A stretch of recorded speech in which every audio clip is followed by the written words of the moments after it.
I'm not here to support any political party, but I'll ask one simple question.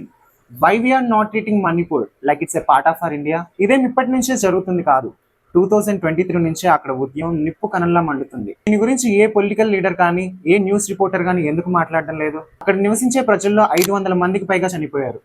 60,000 మంది వాళ్ళు ఉంటున్న నివాసాలను కోల్పోయారు. ఈ ఇష్యూ 2 వర్గాల మధ్య మొదలైంది. కొండ ప్రాంతాల మీద నివసించే కుకీస్, వీళ్ళు మెజారిటీగా క్రిస్టియన్స్ గా ఉంటారు. మైదాన ప్రాంతాల్లో నివసించే మైతీలు, మెజారిటీగా వీళ్ళు హిందూస్ గా ఉంటారు. ఎక్కువ అధికారం వీళ్ళ చేతిలోనే ఉంటుంది. భూమి ఇంకా హోదా కోసం ఈ 2 వర్గాల మధ్య ఎప్పటి నుంచో గొడవలు జరుగుతున్నాయి. ఈ ఇష్యూని సాల్వ్ చేయడానికి గవర్నమెంట్ 1960లో ల్యాండ్ రిఫార్మ్ యాక్ట్ ని తీసుకొచ్చింది. దీనికి రిజల్ట్ గాను కుకీ ప్రజలకు ఎస్టీ హోదాని ఇచ్చింది. అలాగే మైతీ ప్రజలకు కొండపైన ఉన్న భూముల్ని మీరు కొనలేరు అని చెప్పారు. అప్పటికే వాళ్ళకి సరిపడా ల్యాండ్ ఉండటంతో వాళ్ళు ఎలాంటి అబ్జెక్షన్ చేయలేదు. తర్వాత మెల్లగా వాళ్ళలో పాపులేషన్ పెరగడంతో ల్యాండ్ కావాలి అని చెప్పేసి గొడవలు చేయడం స్టార్ట్ చేశారు.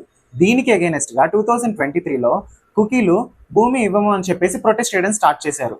రీసెంట్ గా April 7న కొండ ప్రాంతం నుంచి మైతీస్ ఉంటున్న ఒక ఇంటి పైన బాంబు పడింది. ఇద్దరు అమాయకపు పిల్లలు చనిపోయారు. దీంతో మళ్ళీ మణిపూర్ క్వశ్చన్ చేయడం స్టార్ట్ చేసింది.